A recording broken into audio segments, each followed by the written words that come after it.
Voice of our next guest. He's the voice of St. Louis FC, the local new soccer franchise you can hear on the Big 550 KTRS. Also the voice of St. Louis University Billikens basketball for many years, right. And a guy that I have listened to on other stations that no longer exist, primarily because he's not there anymore. Oh, you're too kind. I'm very, very pleased to be joined by the voice of St. Louis FC and Big 550 family member, Mr. Bob Ramsey. Well, thanks. It's great to be here, and it's fun to be a part of St. Louis FC, you know, when you get in on the ground floor in an upstart situation, and the organization is so solid and making it a great experience for fans, which is, you know, a real key element. The game day experience is spectacular. And then when you can start to win and have big games like they had last night, then it all comes together. I'll tell you, as a guy whose family is from St. Louis but grew up out of town, I got to tell you that looking from the outside in, St. Louis has always been a mecca of soccer at the level of participation. The old St. Louis Stars was something that I went and saw, the Steamers on the indoor soccer. And to have a club, to have a professional franchise in the town that really, if it wasn't the birthplace of soccer in the United States, it's certainly the heartbeat of soccer in the United States. It's just a tremendous thing. Well, I've always believed that even if you're not a fan of soccer in particular, I think having an appreciation for soccer as a key part of the fabric of our community. To not recognize that would be not paying attention. And you don't have to be a fan to understand that it really is a big part of who we are as a city. Yeah, I'm a huge hockey fan, and for a lot of people that didn't play because it's either too expensive, too much commitment, or it's just too foreign or too difficult, there's nothing better as a spectator of a sport than to go to a professional hockey game. Same thing sort of with soccer. You don't have to be involved in travel soccer to go and have a bunch of guys who are good guys that put out a 100% effort, and you get value for your dollar and something your kids and you can take to and that they're going to enjoy. Yeah, they will enjoy it. As I said, the game day experience is good. The Worldwide Technology Soccer Park is really a neat venue, and you get 4,000 or 5,000 fans, and it's a madhouse, and it's really a good time. Without all the talk about the other leagues, what I'm sort of learning about is that there's a tier system. But what's cool about the tournament, I think the Hunt Cup that they're involved in, that the St. Louis FC is involved in, is that there really isn't a pecking order or a hierarchy. It's a true open. It's almost like a golf, like the U.S. Open. That's a great comparison, and I think for folks that aren't fans of professional soccer, you can sort of relate it to. You probably understand baseball with the big leagues, AAA, AA, and so forth. And so last night against Minnesota, it was as if a AA team beat a AAA team. And now, because you did that, you get a shot at a big league team. And on the 16th of June, St. Louis will travel to Kansas City and get a shot. Now, this is a developmental league. These are kids. Many of them are just out of college or with just a little bit of pro experience. And to have a shot at the big boys over in Kansas City, it's a dream come true for these young guys. And not only that, I think it puts the St. Louis soccer environment back on the map. Indeed. You get in there and you're like, okay, we might not have the big name players. We don't have Lionel Messi. We don't have these guys that are getting hundreds of millions of dollars. But boy, we sure have some good up-and-coming people, and the whole soccer world is paying attention to this up-and-coming team, this startup team, this St. Louis FC. And last night, I think it showed real growth in these kids coming together, and I think they took their game to another level. Not just because of the outcome, because in the second half they'd fallen behind 1-0, but I still felt that they had carried the play most of the match, even through that point. It was an unfortunate bounce off a goal post that fell at the feet one of the Minnesota players, and he put it in as he should have. But St. Louis kept coming, and then there were a couple of late substitutions that were brilliant. And St. Louis battled back and made it happen, and then won in the shootout. It was really a remarkable effort, I thought. Bob Ramsey is our guest. He's the voice of St. Louis FC, along with other sporting teams that you hear in town, and you can hear their games on the Big 550 KTRS. What's been the best experience for you so far as the new voice of this new professional soccer team? I think seeing the growth and seeing the fan response. And when I think last night's game, I think folks are going to be paying more and more attention. And I think that creating an atmosphere that will be a little bit of a madhouse for the opposition to come in and have to face, and a loud crowd and kids screaming and just the intensity. I think watching that part of the experience grow will get more exciting as we move forward. It was a lot of fun last night. Fans rushed the field.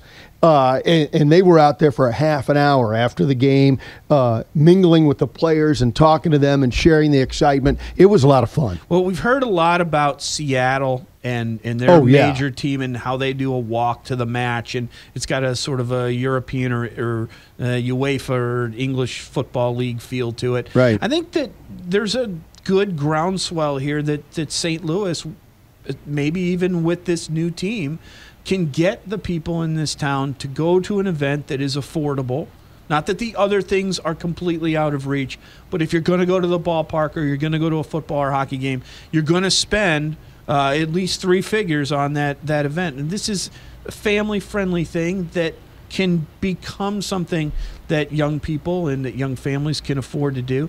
How important is it to the folks that run the club that they keep it affordable so that real soccer fans or that people of modest income can attend these games? I think it was really important, and the fact that they understand reaching out to the grassroots. Their involvement with the Scott Gallagher Club, there are a number of tremendous clubs, but their involvement there. So there you go, directly to the grassroots with kids playing the games, and those folks are at the games, and other kids from other clubs coming in, and you're really cultivating your fan base from a young age on up, because it is so family friendly. And I think that was really smart and a great awareness by St. Louis FC, the folks that run it, and the Worldwide Technology folks. So what happens next with the club? They won this game. They're in this Lamar Hunt tournament now.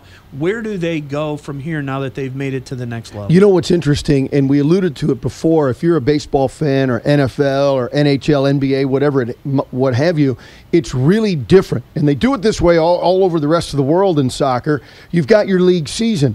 And then in the middle of this, just in the middle of your regular season, you've got these really important tournament games right in the middle of things. And you know, it'd be like if the Cardinals had to go play in a world tournament, you know, on the day off today. And you go, well, what is this? Well, it's foreign to us, but that's the way they do it around the world. And so it's a terrific opportunity to be involved. So they played a game a week ago and won. They played Minnesota out of the NASL, a level up, beat them last night. And so now the winner of last night's match was going to move forward and get a shot at the big time. And that is going to Kansas City on June 16th and playing Sporting Kansas City over there, an MLS team. And as I said earlier, it's a real opportunity for these kids. It's an opportunity, as you aptly pointed out, that St. Louis FC, a new team, a new professional team, has already now put a stamp on the map. We've arrived. Whether we win or lose or go and play or whatever, we got to that point. And that is the key element that they've served notice that, you know, we're going to make it work in St. Louis, and we are making it work. And you mentioned St. Louis, and if you watch the national soccer coverage, or you watch the World Cup coverage, you see Taylor Twellman was a St. Louis guy. You see other people that have played in the St. Louis developmental leagues and the Scott Gallagher League, and people start to scratch their head and they go, you know what?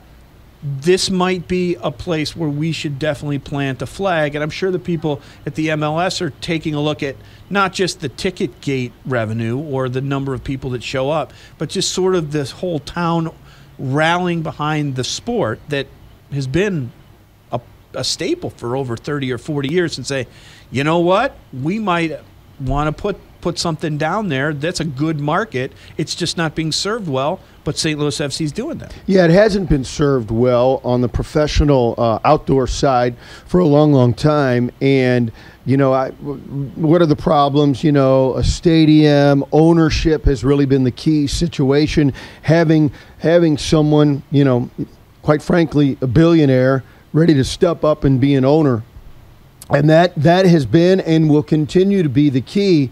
But I think when that happens, there will be an inevitability that the level of play and league will continue to go up as time goes on.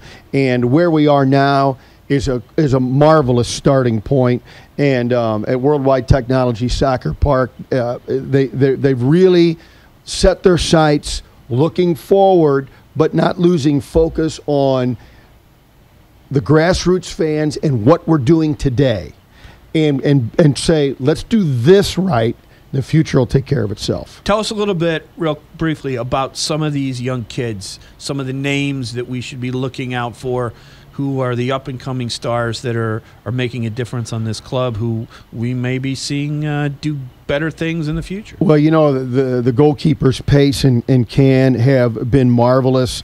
St. Louis was short a couple of players for a while, and Richard Dixon was shaken up last night, and he's come out of the back and kind of an overlapping defender and has been really good. It was neat seeing Brandon Barklage back, a St. Louis guy who was dealing with severe plantar fasciitis. And you just didn't know when he was going to come back.